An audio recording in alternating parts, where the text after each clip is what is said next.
સુરત શહેરમાં ધાર્મિક પરંપરા અને શ્રદ્ધાના અનોખા સંગમ સમયે ભગવાન જગન્નાથની વાર્ષિક સ્નાન યાત્રા ઇસ્કોન મંદિરમાં ભક્તિમય માહોલમાં સંપન્ન કરવામાં આવી હતી।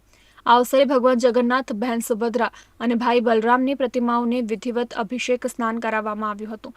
હિન્દુ ધર્મની પ્રાચીન પરંપરા અનુસાર સ્નાન યાત્રા બાદ ભગવાન બીમાર પડતા હોવાનું માનવામાં આવે છે। આ પરંપરાને અનુસરીને સુરત ખાતે ઇસ્કોન મંદિર સ્થિત ભગવાન જગન્નાથનું નિજ મંદિર હવે આગામી 2 અઠવાડિયા સુધી ભક્તો માટે બંધ રાખવામાં આવશે। આ સમયગાળા દરમિયાન ભગવાન આરામ કરશે અને ભક્તોને તેમના દર્શન થઈ શકશે નહીં।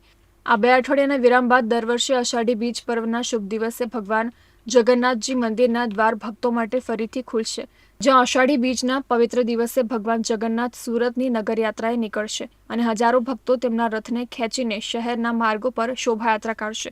આ યાત્રા માટે ઇસ્કોન મંદિર દ્વારા તડામાર તૈયારીઓ ચાલી રહી છે, જેમાં શહેરભરમાંથી ભક્તો ઉત્સાહભેર જોડાશે તેવી અપેક્ષા છે।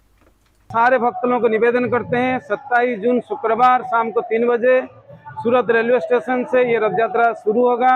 रिंग रोड होते हुए 8वां gate, Gujarat gas circle, Rishabh tower होते हुए रामदेव रोड से होकर ये जहांगीरपुरा इस्कॉन मंदिर में रात को 10 बजे समाप्त होगा।